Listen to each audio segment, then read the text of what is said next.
On your mark, get set, go. कोणत्याही धावण्याच्या शर्यतीच्या आधी स्पर्धकांना हा इशारा दिला जातो आणि मग स्पर्धकांची शर्यत सुरू होते. अंतिम रेषेवरती सगळ्यात आधी पोहोचण्यासाठी असते ही शर्यत, विजयासाठी असलेली शर्यत. आणि असाच इशारा निवडणूक आयोगाने काल राजकीय पक्षांना आणि महापालिकेमध्ये नशीब आजमावू पाहणाऱ्या इच्छुकांना दिला. आणि लगेचच आज विजय रेषेपर्यंत पोहोचण्याची एकच शर्यत लागली. नमस्कार, मी पूर्वी भावे. झिरो अवरच्या या नव्या भागामध्ये तुमचं स्वागत करते. तुम्हाला माहितीच आहे की 29 महानगरपालिकांच्या निवडणुका 15 जानेवारीला होणार आहेत. लगेच दुसऱ्या दिवशी म्हणजे 16 जानेवारीला निकाल आहे. आतापर्यंत आरोप प्रत्यारोप अशा पद्धतीचं राजकारण सुरू होतं. पण निवडणुकीची तारीख घोषित काय झाली की मंडळी आजचा दिवस उजाडताच भेटीगाठी, बैठका, वाटाघाटी यांची रेलचेल सुरू झाली. बरं, यात सगळ्याच महापालिकांमध्ये आणि दोन्ही बाजूच्या सगळ्याच राजकीय पक्षांची लगीनगाई सध्या वेगात आली आहे. हे सगळं आम्ही तुम्हाला सांगणार आहोत. पण सुरुवात करूया महाविकास आघाडीपासून, आणि त्यातही सर्वात आधी ठाकरेंच्या शिवसेनेपासून.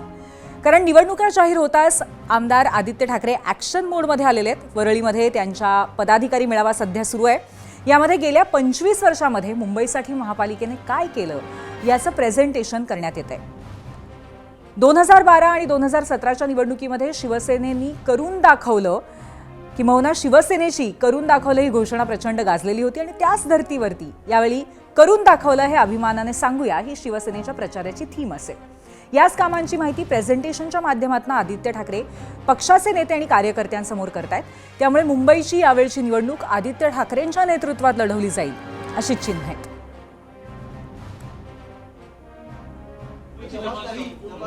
नाही, बघा, त्याच्यावरती माननीय उद्धव ठाकरे साहेब बोलतील. आज आदित्यजींचा एक मेळावा आहे आणि तो महानगरपालिका निवडणुकीसंदर्भात मार्गदर्शनपर मेळावा आहे. तरुणांची एक भूमिका आहे या निवडणुकीमध्ये आणि त्यांचं नेतृत्व आदित्य ठाकरे करतायत. त्यांचं आम्ही स्वागत करतो. राज्यामध्ये 29 महापालिकांमध्ये एकाच वेळी निवडणूक होण्याची ही पहिलीच वेळ आहे. असं असलं तरी सगळ्या राज्याचं सर्वाधिक लक्ष असेल ते एकाच महापालिकेकडे, म्हणजेच राजधानी मुंबईकडे. कारण मुंबई महापालिकेच्या निकालावरती पुढचं राज्याचं राजकारण कोणत्या दिशेने जाणार हे निश्चित होणार आहे. याचं कारण 74,000 कोटींपेक्षा जास्त असलेलं बजेट हे नाही आहे. तसंच शहरात मोठ्या प्रमाणात सुरू असलेली विकास कामं ताब्यात ठेवणं हे सुद्धा नाही आहे. ही निवडणूक महत्त्वाची ठरेल ती राजकीय दृष्टीनं. कारण एकनाथ शिंदे बाहेर पडल्यानंतर आणि गेल्या वर्षी झालेल्या विधानसभा निवडणुकीत पुरतं पानिपत झाल्यानंतर उद्धव ठाकरेंच्या अस्तित्वासाठी ही निवडणूक अत्यंत महत्त्वाची आहे. किंबहुना मुंबईतल्या यशापयशावरती त्यांच्या पक्षाचं अस्तित्व अवलंबून असेल असं काही राजकीय जाणकारांचं सातत्याने म्हणणं आहे. शिवाय सभांना गर्दी मात्र मतांचा खडखडाट असं चित्र अनेक वर्ष असलेल्या राज ठाकरेंसाठी सुद्धा मुंबईची महापालिकेची निवडणूक म्हणजे लिटमस टेस्ट ठरणार आहे. त्यामुळेच या दोन्ही पक्षांनी जवळजवळ 2 दशकांच्या कटुतेनंतर एकत्र यायचा निर्णय घेतलाय आणि त्या दिशेने दमदार पावलं टाकायला सुरुवातही केलेली आहे.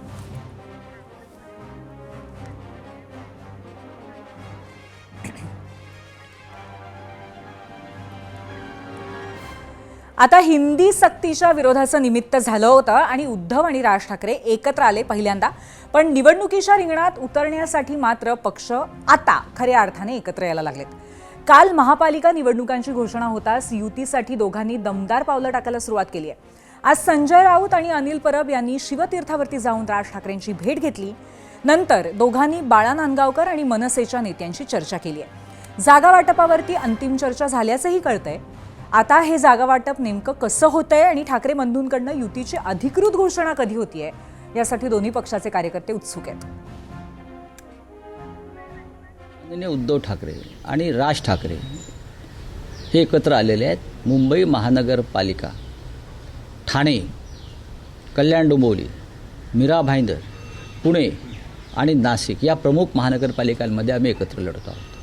बाकी इतर महानगरपालिकेमध्ये स्थानिक पातळीवरती जे दोन्ही पक्षाचे कार्यकर्ते आहेत ते निर्णय घेतील. ही गोष्ट खरी आहे की आज आमची बैठक झाली आणि त्या बैठकीमध्ये काही गोष्टी ठरलेल्या आहेत. त्याप्रमाणे पुन्हा आम्ही आता बसणार आहोत आणि मला वाटतं की तुम्हाला बातमी लवकरात लवकर आम्ही देऊ शकतो. काय अडचण आम्हाला वाटत नाही. आता ठाकरे सेना आणि मनसे जसजसे एकत्र येत आहेत तसतशी महाविकास आघाडी मात्र फुटत चालली आहे असं चित्र आहे. कारण मनसे आणि काँग्रेसचं न जुळणारं गणित, न जुळणारे सूर हेच महत्त्वाचं कारण आहे. काँग्रेसनं मुंबईमध्ये स्वबळावरती लढण्याची तयारी केली आहे. छोट्या समविचारी पक्षांना बरोबर घेऊन महापालिका निवडणूक लढवली जाईल असं विजय वडेट्टीवारांनी आज जाहीरही केलंय. वळाची तयारी झाली तुमची? नक्कीच झाली आहे. मुंबईमध्ये तर आमचे लोक करत आहेत सगळी तयारी. आम्ही लढू मुंबईमध्ये. आम्ही समविचारी पक्षांना एकत्र घेऊन लढतो आहोत. मग त्यामध्ये अनेक पक्ष आहेत स्थानिक लेवलचे. असे 4-5 पक्षाची मोड बांधून लढायचा आमचा निर्णय झालेला आहे. तर ठाकरे बंधूंपासून फारकत घेण्याचा निर्णय काँग्रेसने जवळजवळ पक्का केलेला आहे. त्यामुळे आता संजय राऊतांनी सल्ल्यात गुंडाळलेले टोमणे मारायला सुरुवात केली आहे. काँग्रेसनं वेगळी चूल मांडली तर त्यामुळे भाजपलाच मदत होईल असं त्यांचं म्हणणं आहे. आणि हे सांगताना राऊतांनी बिहारच्या निकालावरनं काँग्रेसवरती यथेच्छ टोलेबाजीही केली. काँग्रेस या क्षणी सोबत आहे असं मला दिसत नाही. मला मागे म्हणालो की बिहारच्या निकालानंतर त्यांच्यामध्ये आत्मविश्वास वाढलेला आहे. हे मागे म्हणालो मी. खरं म्हणजे त्याने आमच्याबरोबर मुंबईच्या या लढाईत असायला पाहिजे होतं. ही आमची भूमिका आहे. आम्ही त्यांच्या वरिष्ठांशी बोललो आहे, पण त्यांनी ती बाब स्थानिक पातळीवर सोडलेली आहे. नेहमीप्रमाणे ही बाब त्यांनी स्थानिक पातळीवर सोडलेली आहे. आणि स्थानिक पातळीवरील नेत्यांना आमचं आव्हान कायम असेल की तुम्ही वेगळी चूल मांडून भारतीय जनता पक्षाला मदत होईल अशा प्रकारच्या भूमिका कोणी ह्या मुंबईच्या लढाईमध्ये घेऊ नये. लोक हे विसरणार नाहीत. भविष्यात लोकसभा विधानसभेच्या निवडणुका येणार आहेत, हे लक्षात घ्या. एवढंच मी त्यांना सांगितलं. जुलै महिन्यामध्ये महाविकास आघाडीची आवश्यकता नाही असं म्हणताना आतापर्यंतचा जो प्रवास आहे तो त्यांचा आणि आताची जी काही त्यांची विधानं येत आहेत त्याच्या अनुरूप त्यांचा विश्वास वाढलेला अति वाढलेला आहे असं ठरतं दिसतंय. असं की ही याची जर जाणीव 4-5 महिन्यापूर्वी जर संजय राऊत साहेबांना झाली असती तर अधिक चांगलं झालं असतं. कारण त्यांनीच म्हटलं महाविकास आघाडीची आवश्यकता नाही आणि त्यामुळे 4 महिने या संदर्भामध्ये कुठल्याही तऱ्हेची चर्चा झाली नाही. आजतागायत त्यांनी चर्चेचं पाऊल, हे नुसतं आपण माध्यमांमध्ये बोलतोय पण अजून आजतागायत त्यांनी चर्चेसाठी कुठलंही पावलं उचलले तसं काही दिसत नाही. संजय राऊतांचं म्हणणं तुम्हाला बरोबर वाटतंय का? तुम्हाला काय वाटतंय आम्हाला जाणून घ्यायचंय. तेव्हा व्यक्त व्हा आमच्या प्रश्नावरती. पोल सेंटरला आजचा आमचा पहिला प्रश्न आपण पाहूयात. आजचा आमचा प्रश्न आहे, काँग्रेस स्वबळावरती लढली तर भाजपला मदत होईल. संजय राऊत यांचा आरोप योग्य आहे का? होय आणि नाही असे 2 पर्याय आहेत. अजूनही तुम्ही तुमचं मत नोंदवू शकता.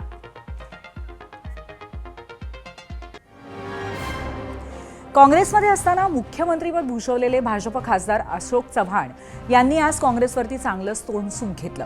काँग्रेसची आता ताकदच राहिलेली नाहीये असा टोला चव्हाणांनी लगावला. तर येत्या निवडणुकीमध्ये ताकद आहे की नाही हे समजेल असं प्रत्युत्तर विजय वडेट्टीवारांनी दिलंय. बघूया. काँग्रेसकडे आता मुंबईत काही बळ राहिलेलंच नाहीये. त्यामुळे ते लढवली काय न लढवली काय फारसा फरक पडत नाही. तो फरक पडणार की नाही आता हे येणारा काळ सांगेल. आम्ही आज काय निवडणुका होऊ द्यात. निवडणुका झाल्यानंतर चित्र दिसेल. पण आज आता कोणी काही म्हणतायत त्यामुळं काही आमचं मत बदलेल असं त्याचं होत नाही. तर संजय राऊतांनी काँग्रेसला विचारलेल्या किंबहुना काँग्रेसला दिलेल्या सल्ल्याबद्दल आम्ही झिरोवरचा पहिला प्रश्न विचारलाय. त्यावरती प्रतिक्रिया काय आल्या याच्यावरती आपण एक नजर टाकूया. काही निवडक प्रतिक्रिया सोशल मीडियावरच्या बघणार आहोत. मीडिया सेंटरला एक्सवरून कणाद मुकाडे म्हणतायत, काँग्रेस स्वबळावरती लढली तर मतांचं विभाजन होऊन विरोधी पक्ष कमजोर होतील आणि त्यामुळे भाजपला फायदा होईल असं त्यांचं मत आहे. राजकारणामध्ये सत्तेसाठी भूमिका बदलल्या जातात. राऊत यांनी केलेला आरोप पूर्णपणे फेटाळता येणार नाही, विनोद मुंढे यांचं म्हणणं आहे. युट्यूबवरनं नितीन बच्छाव यांची पुढची प्रतिक्रिया आपण बघूया. काँग्रेसने स्वतंत्र निवडणूक लढवावी. भारतात 2च पक्ष असावेत, एक काँग्रेस, दुसरी भारतीय जनता पार्टी.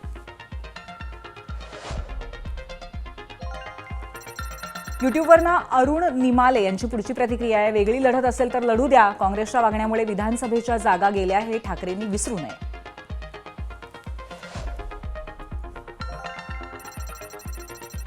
फेसबुकवरनं पुढची प्रतिक्रिया समीर तेंडुलकर यांची आहे. दोघेही ठाकरे त्यांच्या घराणेशाहीच्या राजकारणाचे रक्षण करण्यासाठी लढतायत. त्यांनी हिंदुत्व सोडलंय असं त्यांचं म्हणणं आहे.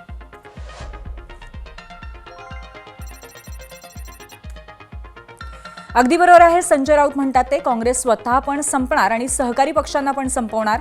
प्रवीण घाडगे यांची प्रतिक्रिया. इंस्टाग्रामवरनं शौनक म्हणतायत काँग्रेस स्वबळावर लढली तर महाविकास आघाडीची मतं विभागली जाऊ शकतात आणि त्याचा फायदा भाजपला होऊ शकतो.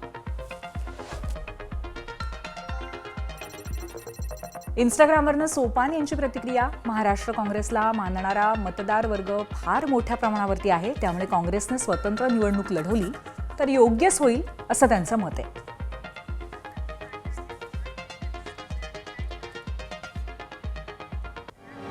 यानंतर आपण चर्चेसाठी गेस्ट सेंटरला जाऊयात. आपल्या सोबत आहेत ज्येष्ठ राजकीय विश्लेषक संदीप आचार्य. एकंदरीत सध्या युत्या आघाड्यांमध्ये ज्या पद्धतीची एक चलबिचल आहे वाटाघाटीच्या अनुषंगाने, त्याबद्दल आपण चर्चा करणार आहोत. संदीपजी, आपलं स्वागत आहे. पण सुरुवातीला संदीपजी आपण सुरुवात करूया. राज ठाकरे आणि उद्धव ठाकरे यांच्या एकत्र येण्याच्या आता खऱ्या अर्थाने चर्चा सुरू झालेल्या आहेत. त्याचबरोबर आदित्य ठाकरेंच्या खांद्यावरती कुठेतरी प्रचाराची धुरा देण्यात आलेली आहे असंही दिसतंय. त्यामुळे एकंदरीतच भविष्याच्या दृष्टीने दोन्ही हे भाऊ आता कुठेतरी वाटचाल करतायत एकत्र. याचा परिणाम कसा होऊ शकतो आगामी महापालिका निवडणुकांमध्ये आपल्या मते? असं आहे, मुंबईचे एक स्वतंत्र प्रश्न आहेत, त्याचबरोबर राज्यातही अनेक प्रश्न आहेत. आता आपण मुंबईमध्ये दोन्ही ठाकरे बंधू एकत्र येणार हे आता जवळपास निश्चित झालेलं आहे. त्यामुळे त्यात काही एक शंका येणार नाही. युती जी त्यांची जाहीर व्हायची आहे ती जाहीर व्हायला आता थोडासा कालावधी राहील. त्याच वेळेला आपण जर बघितलं असेल तर शिवसेना, शिंदे गट आणि भारतीय जनता पार्टी यांच्यामध्ये युतीची घोषणा जरी झाली असली तरी जागा वाटप हा कळीचा मुद्दा आहे. त्याच्यामध्ये मोठ्या प्रमाणामध्ये आता एकनाथ शिंदे यांच्या सेनेने साधारणपणे शिवसेनेचे 120हून अधिक जास्त नगरसेवक 2012चे आणि 2017चे म्हणून फोडले. सो स्वाभाविकपणे त्यांची अपेक्षा अशी आहे की आम्हाला किमान 101 जागा तरी मिळाव्यात. आता भारतीय जनता पार्टीची भूमिका अशी आहे की 150 जागा आम्ही लढू.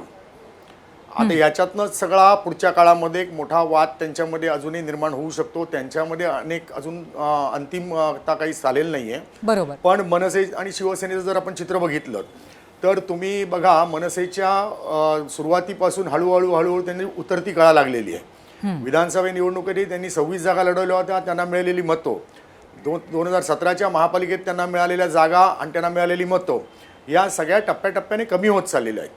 या सगळ्या पार्श्वभूमीवरती शिवसेनेने 2017 साली स्वतंत्रपणे लढून 84 जागा मिळवल्या होत्या आणि जवळजवळ 28% मतं त्यांनी त्यावेळेला घेतली होती.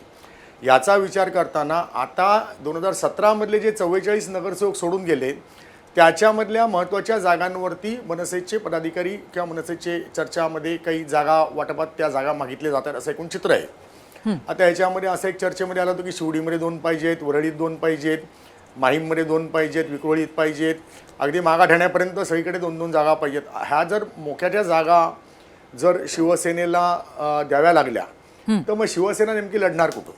बर. आणि मनसेचा बेनिफिट शिवसेनेला मिळणार काय हा एक कळीचा मुद्दा आहे. पण ह्याच्यातही मला असं वाटतंय की मी जी काही माहिती घेतली त्याच्यानुसार दोन्ही पक्षांमध्ये जवळजवळ जागा वाटप अंतिम टप्प्यात आलं आहे. काही जागांच्या बाबतीतच हा मुद्दा राहिलेला आहे आणि येत्या 2-3 दिवसांमध्ये जागा वाटप कंप्लीट होऊन त्यांची युतीची घोषणा करायची व्हायला काही हरकत नाही. खरं तर ती याच्या आधीच व्हायला पाहिजे होती. त्यांनी उशीर करण्याचं काही कारण नव्हतं. ऑलरेडी उशीर झालेला आहे. आता अर्ज भरायला सुरुवात होईल आगामी 13 तारखेपासून. बरोबर. आणि प्रचाराला प्रत्यक्षात मिळणारे 15 दिवस 13-15 दिवस मिळतील. त्यावेळेला खरी कसोटी लागेल. बरोबर आहे, नक्कीच. त्यामुळे हळूहळू युतीची घोषणा आणि त्यानंतर आणखीन हे अनफोल्ड होत जाईल असं आपण म्हणू शकतो. संदीपजी, याच निमित्ताने तुम्ही आता उल्लेख केला तो शिवसेना आणि भाजप यांच्या समीकरणाचा. असं कळतंय की 52 जागांचा प्रस्ताव ठेवलेला आहे भाजपने शिवसेनेला. आता 2 ठाकरे बंधू एकत्र येत असताना शिवसेनेची निगोसिएशन पॉवर किती आहे आत्ता? किती जास्त जागा मिळू शकतात शिवसेनेला मुंबईत? शिवसेना एकनाथ शिंदे गट. हो. हॅलो. हो. आता मुद्दा असा आहे की एकनाथ शिंदेचं जर आपण बघितलं असेल तर त्यांनी ठाण्यात आणि कल्याण डोंबिवलीमध्ये युती करण्यासंदर्भामध्ये एकमत करायला लावलंय.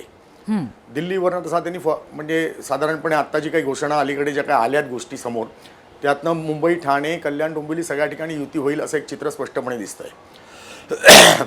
त्यामुळे काही ठिकाणी 2 पावलं त्यांना मुंबईमध्ये मागेही जावं लागेल. पण ते मागे किती हा एक महत्त्वाचा मुद्दा आहे. तर किमान 70-75 जागांपेक्षा कमी जागा ते घेणं शक्य नाही आहे. राष्ट्रवादी अजित पवार गटाला पण त्यांना 5-10 जागा द्याव्या लागतील. RPIला काही जागा सोडाव्या लागतील आणि उर्वरित जागांवरती भारतीय जनता पार्टी लढेल. बरोबर. आता भारतीय जनता पार्टीच्या पदाधिकाऱ्यांना पूर्ण आत्मविश्वास आहे, त्यामुळे त्यांना जास्ती जागा पाहिजेत. त्यांची मागणी साधारण 150 जागांची एक आम्हाला मिळावी भूमिका आहे. जागा वाटप अंतिम टप्प्यावर येईल. सगळ्यांकडेच आता ते शेवटच्या टप्प्यातच सगळ्या गोष्टी आलेल्या आहेत. आपण बघतो गेल्या काही निवडणुकांमध्ये अगदी शेवटपर्यंत उमेदवारी यादी घोषित केली जात नाही. एबी फॉर्म परस्पर उमेदवाराला दिले जातात अगदी आणि तो भरतो. अगदी नक्कीच. आणि त्यामुळे त्याच्यानंतर जाहीर होतं. अगदी नक्की. त्यामुळे पुढचे काही दिवस हे अत्यंत नाट्यमय असणार आहेत. पुन्हा तुमच्याकडे आपल्यासोबत आता ज्येष्ठ शिवसैनिक सतीश वळुंजू सुद्धा आलेले आहेत. आपण त्यांच्याशी पुढचा संवाद साधूया. सतीशजी, अखेर मनसे आणि शिवसेना यांच्यामध्ये वाटाघाटीला सुरुवात झालेली आहे आणि इतकंच नाही तर संजय राऊतांनी असं सुद्धा म्हटलेलं आहे की पुणे, नाशिक, त्याचबरोबर पालघर आणि माफ करा मीरा भाईंदर, कल्याण डोंबिवली आणि मुंबई या ठिकाणी, ठाणे शिवाय या ठिकाणी तरी एकत्र नक्की लढणार आहेत ते. या सगळ्याचा तुम्ही खरं तर खूप आतुरतेने वाट बघत होतात, याबद्दल तुम्ही व्होकल सुद्धा होतात. या क्षणाच्या अनुषंगाने तुम्ही काय बोलाल? चांगली गोष्ट घडते. आम्ही गेले कित्येक वर्षापासून सांगतो की तुम्ही दोघं जर एकत्र आलात तर त्यांची वाढणारी शक्ती वेगळी असेल. आणि मराठी माणूस कित्येक वर्षापासून या गोष्टीची वाट बघतोय. ही मराठी मनोकामना आहे म्हणून आम्ही गेली जवळजवळ 15 वर्ष सांगत होतो. आता शेवटी नेत्यांनी ते मान्य केलेलं दिसतंय आणि त्याचे परिणाम नक्कीच चांगले होणार आहेत. म्हणजे दोघांची मतांचं जे विभाजन होत होतं ते टळणार आहे आणि दोघांचे काय म्हणतात ते बऱ्यापैकी पोहलेले आहेत एवढ्या सगळ्या मागच्या ह्याच्यामध्ये. त्याच्यामुळे सामंजस्याने निर्णय होतील आणि ही युती बाकीच्या युतींपेक्षा कदाचित वेगळी असेल. कारण बाकीच्या युत्या सुद्धा होत असतात पण त्याच्यामध्ये निवडून आणण्यापेक्षा समोरच्याचा उमेदवार पाडला कसा जाईल आणि आपली संख्या कशी वाढेल त्याचे प्रयत्न केले जातात. ह्या युतीमध्ये ते होऊ नयेत किंवा होणार नाहीत अशी माझी अपेक्षा आहे. आता बघूया पुढे काय होतंय ते. बर. संदीपजी, तुम्हाला काय वाटतं, खरोखरच या दोघांच्या एकत्र येण्याने खूप मोठी कलाटणी मिळेल का आत्ताच्या घडीला, खास करून मुंबईमध्ये? तुम्ही इतिहासात डोकावून बघितलं, मुंबईच्या बाबतीतच म्हणतो, बाळासाहेब ठाकरे पूर्ण ताकदीने असताना ज्यावेळेला राज ठाकरे शिवसेनेत होते, एकनाथ शिंदे होते, नारायण राणे होते, त्याही काळामध्ये एक हाती मराठी माणसाला सत्ता मिळाली नाही. दरवेळेला शिवसेनेला पहिल्यापासून आपण बघितलं असेल तर युती, आघाडी, तडजोडी हे करत राहावं लागलेलं आहे. 1985चा काळ वगळला तर शिवसेनेला कायम आघाडीचं राजकारण करण्याशिवाय पर्याय राहिलेला नाही, युतीचं राजकारण करण्याशिवाय पर्याय राहिला नव्हता. मराठी माणसाने कधी एक गट्टा बाळासाहेबांना मतं दिली असं झालेलं नाहीये. पण यावेळेचं वैशिष्ट्य असं आहे की प्रथमच हे दोन भाऊ बऱ्याच वर्षांनी एकत्र येत आहेत आणि अशा वेळेला पहिल्यांदा एकत्र येण्याच्या पार्श्वभूमीवरती मराठी माणूस मोठ्या प्रमाणामध्ये एकत्रित येऊन मतदान करू शकतो असा एक अंदाज आपण बांधू शकतो. आता त्या दृष्टिकोनातून राज्यातली समीकरणं पण बघावी लागतील. कारण विधानसभा निवडणुकीत लाडकी बहिणीची घोषणा झाली, एकाएकी चित्र बदललं. बिहारमध्येही त्याच प्रकारे झालं. मुंबईमध्ये काय घोषणा करतील याचा अजूनही अंदाज नाही आहे. तर त्या सगळ्याचा विचार करणं क्रमप्राप्त ठरेलच. पण मराठी माणूस यावेळेला कुठेतरी एकवटून या शिवसेनेला मतदान करेल, मनसेला मतदान करेल असं काही प्रमाणात चित्र आहे. पण महाविकास आघाडीतल्या इतर पक्षांच्या विना महाविकास आघाडीतल्या इतर पक्षांच्या विना ते पुरेसं असणार आहे का? ते एक गठ्ठा मतदान जर मराठी माणसाचं झालं दोन पक्षांना मिळून एकत्र आलेल्या, तर ते पुरेसं असेल का? नाही, आता हे बघा, ही लढाई आहे. दोन्ही पक्ष पूर्ण ताकदीने याच्यामध्ये उतरणार आहेत. आता त्याच्यामध्ये बघा, तुम्ही मागच्या वेळेला शेवटच्या क्षणाला भारतीय जनता पार्टी बरोबरची युती शिवसेनेची तुटली. त्यावेळेला मनसे स्वतंत्रपणे लढलं होतं. त्यावेळेला उद्धव एक हाती लढले होते. उद्धव ठाकरे एक हाती लढून त्यांनी 84 जागा निवडून आणलेल्या आहेत आणि तेही शेवटच्या क्षणाला वाटाघाटी फिसकटल्यामुळे. याचा अर्थ शिवसेनेचा मुंबईमध्ये बेस आहे का? तर बेस आहे. मनसेचं राज ठाकरे यांच्याकडे प्रचंड करिश्मा आहे. या करिश्म्याच्या जोरावर बऱ्याच काही गोष्टी होऊ शकतील. पण मतांच्या दृष्टिकोनातून बोलायला झाल्यास गेल्या अनेक निवडणुकांमध्ये सातत्याने मनसेची मतं खालावत चाललेली आहेत. येणाऱ्या जागाही खालावत चाललेल्या आहेत. मागच्या वेळेला त्यांचे महानगरपालिकेत 7च नगरसेवक फक्त निवडून आले होते आणि मिळालेली मतही अत्यल्प होती. खरे. आणि त्यामुळे तो एक विचार केला. आता मराठी माणूस एकवटल्याचा बेनिफिट यांना मिळू शकतो. बरोबर आहे. पण ही एक चिंतेची बाब असू शकते मनसेचा जो परफॉर्मन्स राहिलेला आहे ते. सतीशजी, एकंदरीत जर बघितलं गेलं तर कुठेतरी अजूनही संजय राऊत यांच्या बोलण्यामध्ये येतं किंवा शिवसेनेच्या कुठल्याही नेत्याच्या बोलण्यात असं येतं की महाविकास आघाडीने एकत्र मुंबईमध्ये लढावं आणि मनसेला सुद्धा सोबतीला घ्यावं. पण याबद्दल काँग्रेस मुळीच तयार नाही आहे असं स्पष्ट दिसतंय. तुमचं मत काय आहे याबद्दल? माझं मत कायम एकच आहे की शिवसेना आणि मनसेने एकत्र लढावं बाकीच्यांचा कोणी त्याचा विचार त्यांनी करू नये. हे अर्थात माझं वैयक्तिक मत आहे, हे शिवसेनेचं मत नाही. हे पहिल्यांदा त्याची नोंद घ्या. माझं वैयक्तिक मत पहिल्यापासून आहे की ह्या दोन भावांनी एकत्र लढावं आणि ह्या दोघांनी एकत्र लढण्याचा जो परिणाम होईल तो नक्कीच चांगला होईल. काँग्रेस आणि राष्ट्रवादी बरोबर असण्याची मला तरी गरज वाटत नाही. मी तर ह्याच्या पुढे जाऊनही असं सांगितलेलं आहे की ठीक आहे, यावेळेला युतीमध्ये लढताय, पुढच्या वेळेला दोन पक्ष एकत्र करा, विलिनीकरण करा आणि पुढची जी जुनी शिवसेना होती ती येऊन दे. तुमच्या दोघांची प्रचंड ताकद आहे. तुमच्या दोघांचं म्हणजे ठाकरे हा ब्रँड आहे, कोणी किती काही म्हणा, त्या ब्रँडचा आता उपयोग करा. मराठी माणूस वाट बघतोय त्याची. आणि त्याच्यामुळे माझं मत स्पष्ट आहे. मला तर काँग्रेस आणि राष्ट्रवादी ही सुद्धा म्हणजे गरज वाटत नाही. बरं सतीशजी, दोन बंधू एकत्र आल्यानंतर सगळ्यात जास्त मोठं चॅलेंज कोणाचं असणार आहे या दोन बंधूंच्या समोर? अर्थात काय आहे माहिती ना, समोरचा जो महाराष्ट्रामध्ये इतर ज्या छोट्या नगरपंचायती, नगरपालिका यांच्या ज्या निवडणुका झाल्या, तिकडचं वातावरण काय होतं हे तुम्हाला जास्ती माहिती असेल. पैशाचा प्रचंड खेळ झालेला आहे, प्रचंड. म्हणजे निवडणुकांमध्ये इतका प्रचंड पैसा का ओतला जातो, कशासाठी ओतला जातो आणि इतका पैसा ओतणारी माणसं नंतर जाऊन खरोखर जनसेवा करणार आहेत का, हा एक संबंध म्हणजे सगळ्याच मतदारांनी विचार करण्याची वेळ आता आलेली आहे. आणि तोच प्रकार मुंबईमध्ये सुद्धा होणार आहे. ठाण्यामध्ये तर होणारच आहे, चालू झालेला आहे. ठाण्यामध्ये तर इतका प्रचंड प्रमाणामध्ये पैसा वाटला जातो, याचा एकदा कानोसा घ्या ना कोणीतरी, त्याच्यावरती बोला ना. कुठेतरी ही जागरूकता आता यायला पाहिजे. हो, मत विकत घेण्याची जी पद्धत सुरू झालेली आहे आणि विकले जाण्याची जी पद्धत सुरू झालेली ना, तिला कुठेतरी खीळ बसायला हवी. संदीपजी, सातत्याने मतचोरीचा भाग असू देत किंवा मत विकत घेणं असू देत, या सगळ्या पातळीवरती महाविकास आघाडी आणि सगळेच पक्ष बोलतायत. त्यामुळे हे आव्हान महायुतीसाठी असेल, पण त्याचबरोबर महायुतीमध्ये अंतर्गत आव्हान सुद्धा असं आहे मुंबईमध्ये आत्ता की नवाब मलिकांचं वर्चस्व किंवा त्यांचं जे नेतृत्व आहे मुंबईतलं, ते भाजप आणि आता शिवसेनेलाही मान्य नाही आहे. तर तो तिढा मुंबईमध्ये सुटण्याची शक्यता तुम्हाला वाटते का? तो तिढा सुटणार नाही, कारण असं आहे, मुळामध्ये राष्ट्रवादीची मुंबईत ताकदच नाही आहे.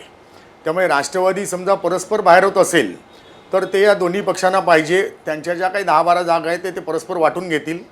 तसं जर आपण बघितलं तर राष्ट्रवादीला मुंबईमध्ये 10-12पेक्षा कधी जागा, 15पेक्षा जास्त जागा मिळालेल्या नव्हत्या. आणि आता तर दिवसेंदिवस हे दोन्ही बायफर्केट झाल्यानंतर, अजित पवार शरद पवार दोघंही वेगळे झाल्यानंतर, दोन्ही राष्ट्रवादी वेगळ्या झाल्यानंतर मुंबईमध्ये राष्ट्रवादीची मुळातच ताकद फारशी राहिलेली नाही आहे.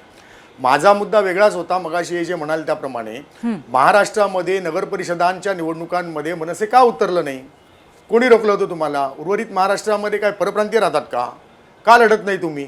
म्हणजे कधीतरी भारतीय जनता पार्टीला केंद्रात म्हणून लोकसभेला पाठिंबा द्यायचा मोदींना, कधी त्यांच्या विरोधामध्ये लावरे तो व्हिडिओ लावायचा, कधी विधानसभेला कमी जागा लढायच्या, कधी खालच्या तळातल्या इलेक्शनच लढायच्या नाहीत. लोकांनी तुमच्यावरती विश्वास ठेवावा या दृष्टीने आता 18-20 वर्ष झालेत ना पक्षाला. पक्ष आता काय काल नवीन राहिलेलं नाही आहे. तुम्ही सगळं कॉन्सन्ट्रेशन, आता 29 महानगरपालिका आहे, मनसे लढणार किती? एकत्रितपणे दोन्ही शिवसेना आणि मनसे लढणार किती? हाही कळीचा मुद्दा आहे. विरोधी पक्ष त्याच्यावरती आवाज उठवणार आहे. 21 तारखेला आता नगर परिषदांचे निकाल लागतील, त्याचाही परिणाम एकूण सगळं चित्र माहोल निर्माण करण्यामध्ये होऊ शकतो. या सगळ्याचा विचार करून आणि प्रचारामध्ये मिळणारे दिवस विचार करून महाराष्ट्रामध्ये अनेक विषय आहेत. महायुतीतले आत्ता जे सत्तेमध्ये मंत्र्यांवरची झालेले अनेक आरोप, मंत्र्यांच्या मुलांच्या भ्रष्टाचाराची प्रकरणं, या सगळ्या याच्यामध्ये मनसेचे नेते अगदी राज ठाकरेंपासून कोणी का फार बोललं नाही? कितीतरी विषय, शेतकऱ्यांच्या आत्महत्यांपासून असंख्य विषय की ज्याच्यावर घणाघाती रोजच्या रोज बोलायला पाहिजे. मग अशा वेळेला जर मराठी माणसाने समजा काही वेगळा विचार केला, त्याला कोण जबाबदार राहील? बरोबर आहे. नक्कीच सतीशजी, अत्यंत योग्य मुद्दा मांडलेला आहे संदीपजींनी की गेल्या काही दिवसापासून खूप सातत्याने या विषयांवरती बोललं जात नाही मनसेच्या नेत्यांकडनं. तुमचं काय मत आहे याबद्दल? आणि त्याचबरोबर ज्या नगरपरिषदांच्या निवडणुका झालेल्या आहेत त्याही मुद्द्यावरती तुम्हाला काय वाटतं? नगर परिषदेच्या निवडणुकीसाठी लागणारा प्रचंड पैसा कदाचित मनसेसारख्या छोट्या पक्षाकडे नसावा आणि याचा अंदाज सगळ्यांना आलेला आहे की काय प्रमाणामध्ये. म्हणजे कसं असतं की ह्या गोष्टींचे पुरावे मिळत नाहीत, पण तुम्ही मीडियामध्ये आहात, तुम्हाला कल्पना असेल की काय प्रमाणात पैसा वाटला गेलेला आहे आणि एवढ्या प्रमाणामध्ये पैसा वाटून त्या निवडणुका लढवायच्या. नाही सतीशजी, हा पैशाचा मुद्दा तुम्ही मगाशी मांडलात, पण मुद्दा असा आहे की मग आता म्हणून कदाचित हे लढत नाहीत. आणि बोलत नाहीत म्हणण्यापेक्षा त्यांच्या बोलण्याला प्रसिद्धी कोण देत आहे हो आज? हाही एक मोठा मोठा मुद्दा आहे ना, की कित्येक गोष्टी ज्या नाही सतीशजी, खरं पत्रकारांना मी तुम्हाला सांगते की एक ट्विट जरी केलं राज ठाकरेंनी तरी सुद्धा ते लगेच त्याच्याबद्दल चर्चा होते. त्यामुळे असं नाहीये की त्याबद्दल चर्चा होत नाही किंवा ते त्याला प्रसिद्धी दिली जात नाही. पण ते बोलले नाहीत असंही नाहीये ना, बोलतायत की जेवढ्या प्रमाणात बोलायला पाहिजे तेवढ्या बोलतायत ते. तुम्हाला असं वाटतं ते पुरेसं आहे आत्ताच्या परिस्थितीनुसार? आता इलेक्शनच्या वेळेला निघतील ना, ते बोलतील ना, त्यावेळेला व्हिडिओ लावले ते यावेळेलाही लावतील. आणि आता खरं म्हणजे ते आता बोलून लोकांनी विसरण्यापेक्षा त्यावेळेला ताजं बोललेलं चांगलं. दोन बाजूनी बाजूला बाहेरचं पडून देत, मग काय बोलतात ते बघूया ना, आणि त्यांना किती प्रसिद्धी दिली जाते तेही बघूया. बरं संदीपजी, बोलणार आहेत ते, का बोलणार नाहीत? बरं संदीपजी, तुम्हाला ही आर्ग्युमेंट पटतीये?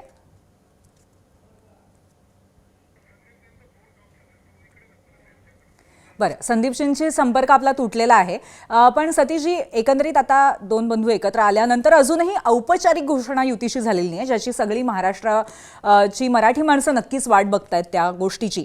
तर ती औपचारिक घोषणा कधी होऊ शकते, तुम्हाला याबद्दल काही माहिती आहे का? आणि त्याचबरोबर तुमचा पुढचा नक्की आडाखा काय आहे की कशा पद्धतीने दोन पक्ष वाटाघाटी करतील, कुठे कुठे कोणाची सत्ता जास्त आहे असं तुम्हाला वाटतं? मला असं वाटतं की ह्या वाटाघाटी करायच्या राहिल्या पण नसतील. हे कदाचित नक्की झालं असेल, आराखडा ज्याचा काय आहे तो. कारण इतके दिवस त्यांच्यामध्ये आपापसात बोलणी चालली आहेत. शिवसेनेचे नेते, मनसेचे नेते मंडळी एकमेकांना भेटतायत. छोट्या मोठ्या गोष्टी असतात की प्रत्येक ठिकाणी, आता माझा माहीमसारखा वॉर्ड आहे, माहीमसारख्या वॉर्डमध्ये एकेकाळी शिवसेनेचा नगरसेवक होता, नंतर भाजपचा होता, मध्ये मनसेचा होता. अशा ठिकाणी थोडीशी कुठेतरी वाटाघाटी होतील आणि जे होईल ते सामंजस्याने होईल असं. म्हणजे एकंदरीत ह्या दोघं बंधू एकत्र आल्यानंतर त्यांची जी बॉडी लँग्वेज, एस्पेशली उद्धवजींची जी बॉडी लँग्वेज मला दिसते, त्याच्यावरनं त्या देहबोलीतून स्पष्ट होतं की सामंजस्यानेच घ्यायचंय, सांभाळूनच घ्यायचंय. आणि युती करायची आहे आणि टिकवायची हे नक्की झालेलं आहे दोघांच्या मनामध्ये. त्याच्यामुळे हे ऍडजस्टमेंट होणार, थोडंफार इकडे तिकडे होणार आहे, का नाही होणार? प्रत्येक ठिकाणी काय म्हणतात, तो जो तिकडचा राजकीय कार्यकर्ता असतो तो स्वतःचं रक्त आटवत असतो वॉर्ड बांधण्यासाठी. त्याच्यामुळे कोणतरी नाराज होणं वगैरे हे सुद्धा पुढे मागे होऊ शकतं, पण ती फार मोठ्या प्रमाणामध्ये ही नाराजी असेल असं वाटत नाही. या दोन्ही पक्षातल्या लोकांनी परिस्थिती अनुभवलेली आहे आणि त्यांना असं वाटतंय की कुठेतरी आता पुन्हा एकदा ती दिशा मिळावी आणि नव्या जोमाने, नव्या उत्साहाने त्या दोन्ही संघटना पुन्हा उभे राहाव्यात. बरं सतीशजी, आणि आज आदित्य ठाकरेंचा मोठा मेळावा सुरू आहे, ज्याच्यामध्ये 25 वर्षामध्ये नक्की काय काय केलेलं आहे शिवसेनेने महापालिकेसाठी हे ते मांडतायत लोकांसमोर. या नेतृत्वाच्या दृष्टीने आदित्य ठाकरेंच्या तुम्हाला काय वाटतं? आदित्य ठाकरेंची भाषणं तुम्ही ऐका ना, किंवा ते एखाद्या विषय घेऊन ज्या वेळेला बोलतात ते किती अभ्यासपूर्ण बोलतात त्याचाही एकदा अंदाज घ्या ना. म्हणजे कुठचाही विषय त्यांनी उचलला तर त्याच्या संपूर्ण त्यांनी अभ्यास केलेला असतो आणि ते मुद्देसूद बोलतात. आणि शिवसेनेने केलेली कामं आहेत ना, कोस्टल रोड हे मोठं त्याचं उदाहरण आहे. असं त्याचं श्रेय लादतायत ती बाकीची लोक, ही गोष्ट वेगळी. बरोबर आहे. संपूर्णपणे सतीशजी, नक्कीच. आणि सातत्याने आदित्य ठाकरे अशा पद्धतीने गेल्या काही दिवसांमध्ये समोर येत आहेत आणि आपली मतं मांडतायत, भाषण करतात, काही मुद्दे मांडतायत. संदीपजी, या अनुषंगाने मला तुम्हाला असं विचारायचं आहे की हे कुठेतरी आता नेतृत्व बदलाचे सुद्धा वारे आहेत का शिवसेना ठाकरे गटाच्या दृष्टीने? कारण कुठेतरी आता युवा हातांमध्ये नेतृत्व दिलं जाते असं वाटतंय का? कारण अशा पद्धतीचंच एक ट्रान्झिशन 2002 मध्ये जेव्हा शिवसेनेने जिंकलेली होती निवडणूक आणि उद्धव ठाकरे तेव्हा सर्वेसर्वा होते, म्हणजे कार्यकारी अध्यक्ष होते, तेव्हा पाहायला मिळाली होती. निश्चितपणे आता याच्यामध्ये हळूहळू थोडे बदल होतील, नाही असं नाही, पण ते संयत असेल. कारण आदित्य ठाकरेंचा स्वभाव जो काही मी बघितला आहे तो एक तो अभ्यासू आहे. त्यांना घिसडगाईने काही करायची हौस नाही आहे आणि मुळामध्ये वरिष्ठांचं म्हणजे वडिलांचं ऐकणं किंवा वरिष्ठ नेत्यांचा मान ठेवणं, मी एकूणच आदित्य ठाकरेंचा जो स्वभाव जवळून बघतोय त्यांनी तशा अर्थाने कायम सगळ्या वरिष्ठांचा कायम मान ठेवलेला आहे. त्यांनी कोणाचा अपमान केलेला नाही. मुळात त्यांचा विषयांचा अभ्यास असतो, अभ्यास व्यवस्थित करतात, नीट माहिती असतात, मुंबईच्या प्रश्नांची त्यांना जाण आहे, त्यांनी ते समजून घेतलेले आहेत. मुंबई महानगरपालिकेचा अभ्यास त्यांनी केला होता. विधान भवनामध्ये म्हणजे विधानसभेत येण्याच्या पूर्वी ते विधिमंडळात यायचे, बजेटच्या वेळेला यायचे, बजेट बारकाईने ते पूर्ण दिवस बसून ऐकायचे. त्यांनी अनेक विषयांचा सविस्तरपणे अभ्यास केल्याचं मला पाहायला मिळालेलं आहे. आणि आक्रस्थळी नेतृत्व कुठेही नाही आहे, कुठेही गडबड नाही आहे. कार्यकर्त्यांना सांभाळून घेण्याची एक भूमिका आहे. या भूमिकेतून तो हळूहळू ते एस्टॅब्लिश होतील, पण त्याला अजून काही काळ जावा लागेल. आणि या सगळ्या काळामध्ये आता मुळामध्ये मुंबई महापालिकेमध्ये सत्ता येते की नाही आहे, नेमकं होतंय काय, याच्यावर बरीच गणितं अवलंबून राहणार आहे. कारण यांनी बाकीच्या आज जर आपण बघितलं नगरपालिकांच्या निवडणुकांमध्ये, तर बहुसंख्य ठिकाणी तुम्हाला लढाई दिसेल ती भारतीय जनता पार्टी आणि एकनाथ शिंदे यांच्या शिवसेनेमध्ये दिसेल. बरोबर. त्यामुळे महाराष्ट्राची सत्ता आता मुंबई महानगरपालिका, ठाणे महानगरपालिका, कल्याण डोंबिवली 5-7 महानगरपालिका महत्वाच्या वगळल्या, बरोबर. तर 29 महानगरपालिकेच्या ठिकाणी सुद्धा काय हाही एक हो, मोठा हो. प्रश्नच आहे. पण संदीपजी पुन्हा एकदा मी त्यामुळे आदित्य पक्ष ठाकरेंच्या नेतृत्व म्हणून आदित्य ठाकरेंच्या नेतृत्वाच्या दृष्टीने असा प्रश्न आहे की सध्याची राजकारणाची स्थिती बघता, जी भाषा वापरली जाते, ज्या पद्धतीने आक्रमकता दाखवली जाते, ते बघता त्यांचा जो संयत पवित्र आहे, त्यांचं जे सोफिस्टिकेशन आहे, ते पुरेसं ठरेल का, काय वाटतं तुम्हाला?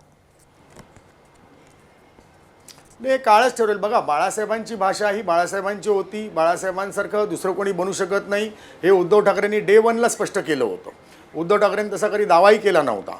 त्यामुळे उद्धव ठाकरेंचं नेतृत्व हे सय्यदच होतं. उद्धव ठाकरे कधी शिवराळ भाषा फारशी कधी वापरताना आपल्याला बघायला मिळाली नसेल. त्यांची भाषणाचा बाज एक वेगळ्या प्रकारचा होता.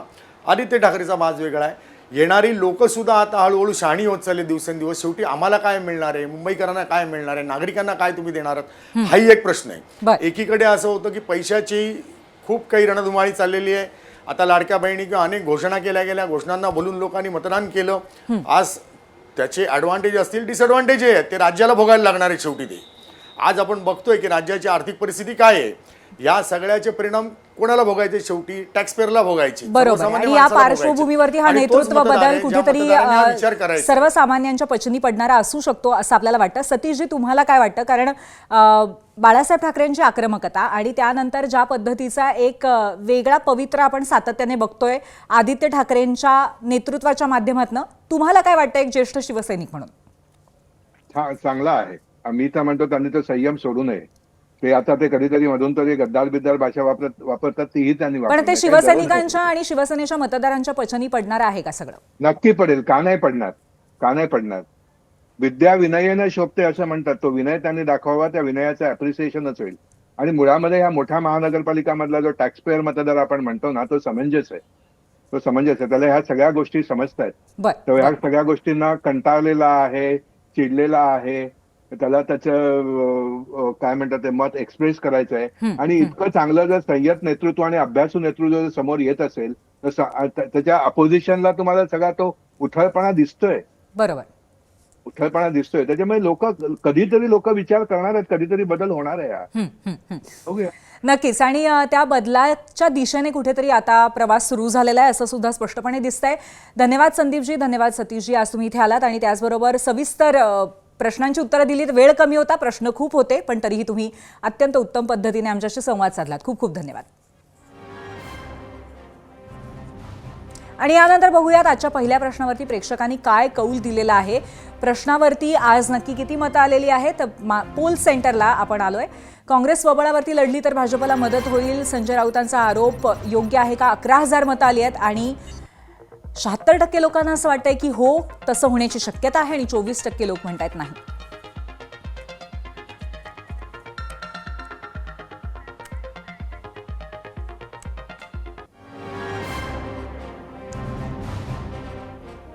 आता पुढला महिनाभर अशा अनेक राजकीय घडामोडींवरती 0 अवरमध्ये आपण चर्चा करणार आहोतच. ठाकरेंच्या युतीची घोषणा कधी होणार आहे, काँग्रेससोबत असेल की नाही, या प्रश्नांची उत्तरं लवकरच मिळतील. पण निवडणुकीच्या या महायुद्धामध्ये मुंबईत एक छोटीशी लढाई लवकरच लढली जाण्याची शक्यता आहे. ती असेल शिवाजी पार्कातल्या सभेची. कोणत्याही निवडणुकीमध्ये प्रचाराच्या शेवटच्या वीकेंडला सगळेच पक्ष मुंबईमध्ये मोठी सभा घेतात, मग ती लोकसभा असू देत किंवा विधानसभा असू देत. आता तर खुद्द मुंबईचीच निवडणूक आहे, त्यामुळे 10, 11 आणि 12 जानेवारीच्या सभांमधून महायुती आणि ठाकरे बंधू आपलं शक्ती प्रदर्शन करतील हे नक्की आहे. त्यातही शिवाजी पार्क आणि शिवसेना हे जुनं नातं आहे आणि आता बाळासाहेबांच्या शिवसेनेशी नाळ जुळलेले 3 पक्ष आहेत. त्यामुळे प्रचाराच्या अखेरच्या टप्प्यामध्ये सभेसाठी तिन्ही पक्षांनी शिवाजी पार्क बुक करण्यासाठी अर्ज केलेत. 11, 12 आणि 13 असे 3 दिवस शिंदेंच्या शिवसेनेने मागितलेत, तर मनसे आणि ठाकरेंनी 11 आणि 12 तारखेसाठी महापालिकेमध्ये अर्ज केलाय. आता महापालिका प्रशासन आणि पोलीस नक्की काय निर्णय घेतात आणि त्यावरून काय वाद रंगतात, काय नाट्य घडतं हे पाहायचंय. होय, आमचं ठरलंय, आमचा फॉर्म्युला पण ठरलाय आणि आमचा आकडा पण ठरलाय. 150+ एवढ्या महानगरपालिकेत महायुतीत नगरसेवक निवडून आणणे हा आमचा आकडा, हा आमचा फॉर्म्युला, हा आमचा निर्णय आज आम्ही चर्चा केली आहे. ठाकरे सेना आणि मनसे सारखीच महायुतीनेही आज जागा वाटपाची चर्चा सुरू केली. भाजपच्या वसंत स्मृती कार्यालयामध्ये दोन्ही पक्षांच्या नेत्यांची बैठक झाली. भाजपकडनं मुंबई अध्यक्ष अमित साटम, मंत्री आशिष शेलार, प्रवीण दरेकर, अतुल भातखळकर हे बैठकीला हजर होते, तर शिवसेनेचे राहुल शेवाळे, प्रकाश सुरवई, योगेश कदम, शीतल म्हात्रे यांनी वाटाघाटीमध्ये भाग घेतलेला होता. सूत्रांनी दिलेल्या माहितीनुसार शिवसेनेनं 125 जागांची मागणी केली आहे. शहरामध्ये 227 वॉर्ड आहेत, त्यामुळे एका अर्थी भाजपपेक्षा जास्त जागा शिवसेनेला हव्यात. पण एवढ्या जागा देण्याची भाजपची तयारी नसल्याचं समजतंय. भाजपने 52 जागांचा प्रस्ताव शिवसेनेला दिल्याची माहिती विश्वसनीय सूत्रांनी दिली आहे. त्यामुळे आता प्रभागनिहाय चर्चा करून जागा वाटप होणार असल्याचं समजतंय. महायुतीचे 150पेक्षा जास्त नगरसेवक निवडून यावेत या दृष्टीने नियोजन आणि जागा वाटप केलं जाईल असं सांगत शेलारांनी ही हिंट दिलेली आहे.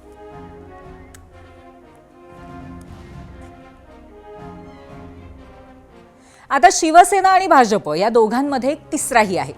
नाही, मी राष्ट्रवादीबद्दल बोलत नाहीये, त्यावर आपण बोलणारच आहोत. पण त्याआधी महायुतीतला सर्वात छोटा भाऊ म्हणजे रामदास आठवलेंच्या रिपब्लिकन पक्षानेही भाजपकडे आपला हिस्सा मागितलाय. आज आरपीआयचे नेते अविनाश महातेकर हे भाजप नेत्यांच्या भेटीला गेले होते. मुंबईतील काही ठराविक जागांची मागणी आरपीआयने केली आहे. भाजपबरोबर आमच्या ठरलेली जी युती आहे ती युती होणारच, याच्यामध्ये काडीची शंका नाही. आणि भाजपबरोबर जागांचं जे वाटप आहे त्या वाटपांची आता इथून पुढे सुरुवात होईल. आम्ही काही ठराविक जागा ज्या आमच्या असतात त्या ठराविक जागा आम्ही त्यांच्याकडे मागणार आहोत आणि त्यांच्याबरोबर आम्ही ही निवडणूक लढवणार आहोत. आमच्या सर्व कार्यकर्त्यांचा त्यांना देखील उपयोग होईल आणि त्यांच्या देखील कार्यकर्त्यांचा आम्हाला उपयोग होईल अशी आमची भावना आहे. आणि आता महायुतीतला सगळ्यात कळीचा मुद्दा अर्थात मुंबईमध्ये राष्ट्रवादीचं नेतृत्व. अजित पवारांनी मुंबईच्या निवडणुकीची धुरा नवाब मलिकांवरती दिली आहे आणि भाजप आणि शिवसेनेला ते मुळीच मान्य नाहीये. गेल्याच आठवड्यामध्ये दोन्ही पक्षांच्या नेत्यांनी तसं स्पष्टही सांगितलंय. त्यानंतरही महायुतीमध्ये शिरण्याचा प्रयत्न राष्ट्रवादीने सुरू ठेवलाय. आज राष्ट्रवादीचे मुंबई कार्याध्यक्ष शिवाजीराव नलावडे यांनी आशिष शेलारांची भेट घेतली. मुंबईमध्ये शिवसेना भाजपसोबत एकत्र लढण्यास आपला पक्ष इच्छुक असल्याचं नलावडेंनी सांगितलं असलं तरी मलिक हटाव हे भाजपचं धोरण मात्र कायम आहे. महायुतीचा अंतिम निर्णय हे तिन्ही पक्षाचे प्रमुख नेते त्या ठिकाणी घेतील. आज जी त्या ठिकाणची बैठक आहे ती भारतीय जनता पार्टी शिवसेनेच्या संदर्भातली होईल. महायुतीचा अंतिम निर्णय हे तिन्ही पक्षाचे प्रमुख नेते त्या ठिकाणी घेतील.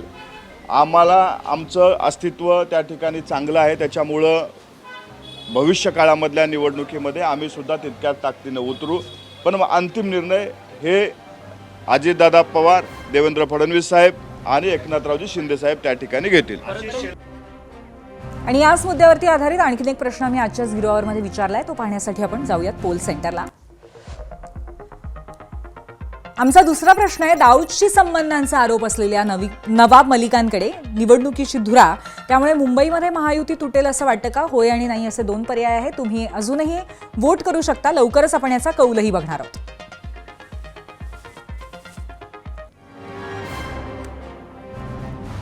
इथे मुंबईमध्ये राष्ट्रवादीने मला बी महायुतीत येऊ द्या की असं म्हटलं असलं तरी पिंपरी चिंचवडमध्ये मात्र वेगळंच गणित जुळतंय. मुख्यमंत्री फडणवीसांनी काल राष्ट्रवादी महायुतीत नसेल असं स्पष्ट सांगितलं होतं. आता दोन्ही राष्ट्रवादी एकत्र येण्याच्या हालचाली त्यामुळे सुरू झालेले दिसत आहेत. अजितदादांच्या राष्ट्रवादीचे निवडणूक प्रमुख नाना काटे आणि शरद पवारांच्या राष्ट्रवादीच्या कोर कमिटीचे सदस्य सुनील गव्हाणे यांची पहाटेच बैठक झाली. आतापर्यंत दोन्ही राष्ट्रवादींकडनं फक्त संकेत दिले जात होते, मात्र आज पहिल्यांदाच प्रत्यक्ष बैठक झालेली दिसली. आणि काही दिवसापूर्वीच राज्याचे उपमुख्यमंत्री आमचे नेते माननीय अजितदादा पवार यांनी आम्हाला काही सूचना दिल्या होत्या की आपण ग्राउंड लेवलला तुम्ही पवारसाहेब गटाच्या काही लोकांशी बोलणं करून घ्या, कारण आपल्याला येणाऱ्या काळामध्ये आपल्या चिन्हावरतीच ते जर आपल्याबरोबर आले तर लढतील. आणि अशी साधक बाधक आमची चर्चा चालली होती. आदरणीय खासदार सुप्रियाताई सुळे यांचा मला कॉल आला होता. त्यांनी मला शुभेच्छा आणि शुभाशीर्वाद देताना निवडणुकीसंदर्भात ज्यावेळेस विषय निघाला त्यावेळेस त्यांनी आवर्जून सांगितलं की आपली मताची विभागणी होता कामा नाही, तुम्ही ग्राउंड लेवलला तुम्ही मंडळी बोलून घ्या. तर मी म्हणलो ठीक आहे ताई, दादांनी देखील आम्हाला काही सूचना दिलेल्या आहेत, त्या पद्धतीने आम्ही चर्चा करून कळवू. पुन्हा एकदा मुंबईतल्या प्रश्नावरती येऊया. मुंबईत मलिकांमुळे महायुती फुटणार का, यावरती तुमची मतं काय आहेत हे आपण पाहूयात. जाऊयात आमच्या मीडिया सेंटरला. एक्सवरून तेजस सुरवसे म्हणतात, सर्वच महानगरपालिकांमध्ये भाजप आणि शिवसेनेने राष्ट्रवादीला सोडून लढावं. युट्यूबवरनं पुढची प्रतिक्रिया विवेक भगत यांची आहे. जर भाजपचा फायदा होणार असेल तर भाजप दाऊदला पण पक्षप्रवेश देईल. मलिकांचं काय घेऊन बसला. युट्यूबवरनं पुढची प्रतिक्रिया आहे सागर हरेर यांची. नाही तुटणार, यांना काहीही देणं घेणं नाही, सत्ता आणि पैसा एवढंच. फेसबुकवरनं पुढची प्रतिक्रिया निलेश निमसे यांची आहे. मुंबईमध्ये भाजपला फक्त शिंदे सोबत पाहिजेत, अजित पवार नको आहेत, म्हणून नवाब मलिकांचं नाव पुढे केलं जाते. फेसबुकवरनं शेखर वाळुंज म्हणतायत, भाजपला मलिक सत्तेसाठी चालतात, फक्त निवडणूक आली की नको असतात. इंस्टाग्रामवरनं शशिकांत काटेकर म्हणतायत, यांच्या आतून सेटलमेंट आहे, एकाने रडल्यासारखं करायचं, दुसऱ्याने मारल्यासारखं. आणि आपल्या या दुसऱ्या प्रश्नावरती आज कौल काय आला तेही लगेच बघूया. जाऊयात पोल सेंटरला. एकूण 9,000 मतं आलेली आहेत आणि